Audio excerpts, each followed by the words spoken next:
A man collapses. No pulse, not breathing. You call 911. A defibrillator arrives within minutes. Modern medicine takes over. But what happened 3,000 years ago when the exact same thing occurred? And here's what's wild. Some of what ancient civilizations did actually worked, not because they understood the science, but because they kept trying things until they found methods that sometimes saved lives. Today we're traveling across the ancient world to see how different civilizations responded to cardiac arrest. Some methods were brutal, some were surprisingly brilliant, and at least one is still used in hospitals today. Ancient Egypt had trained physicians, not just priests. They kept written medical records, studied diseases, and passed knowledge from one generation to the next.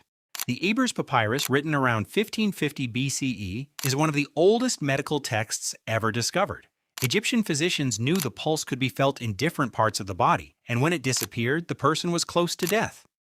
When someone collapsed, they rubbed the chest and limbs aggressively, believing warmth restored life. They also blew air into the mouth during revival rituals, unintentionally providing artificial breathing.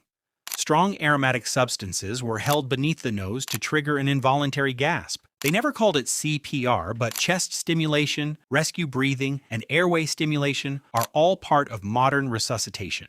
Greece approached the problem differently. Greek physicians wanted to understand why the heart stopped, instead of simply reacting to it. They believed the body's four humors had become unbalanced. The theory was wrong, but it encouraged careful observation and record-keeping.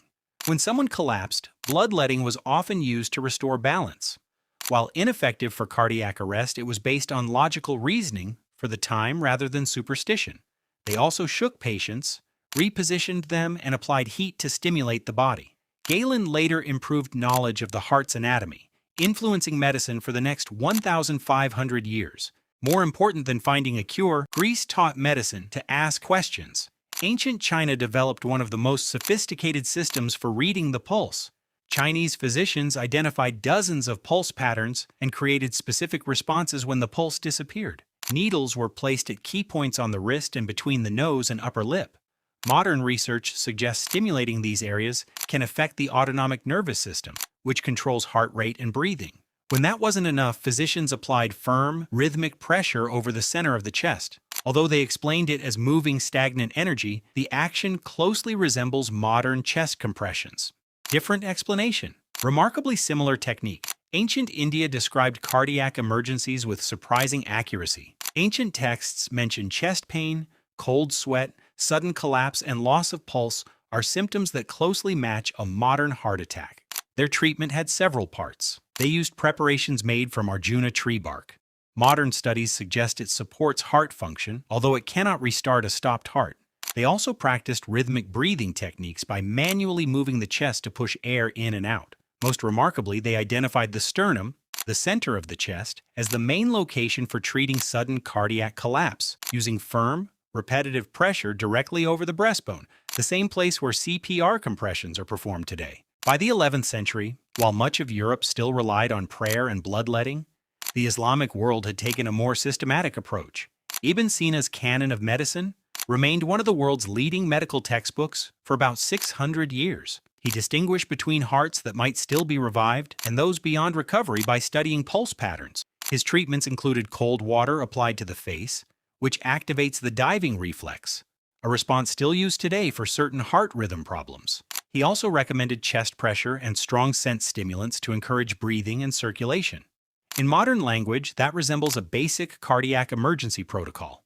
Here's what makes all of this fascinating.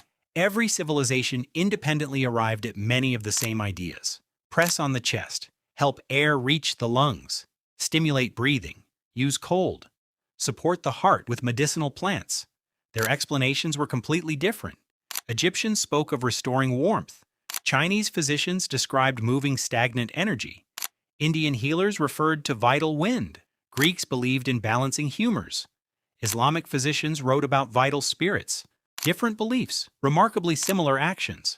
That wasn't coincidence. It was thousands of years of observation, trial, and error, and passing successful techniques from one generation to the next. The limitation wasn't intelligence, it was technology. They couldn't see electrical activity inside the heart or understand oxygen deprivation, but they recognized patterns and acted on them. When CPR was formally introduced in 1960, It wasn't created from nothing. It brought together ideas that had appeared across thousands of years of medical history. The instinct to never give up on a stopped heart isn't modern, it's ancient, it's human. If one civilization surprised you the most, let me know in the comments.